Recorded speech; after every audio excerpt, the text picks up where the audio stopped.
Service in Wilmington has issued a severe thunderstorm warning for northern Hocking County until 1:30 a.m. At 12:56 a.m., radar indicated a severe thunderstorm located near Buena Vista, moving east at 55 miles an hour.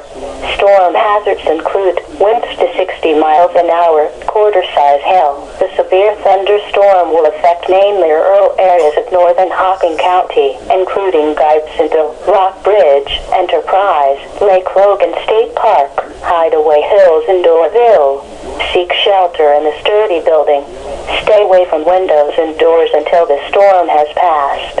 To report severe weather, go to our website at weather.gov/ILN and submit your report via social media when you can do so safely.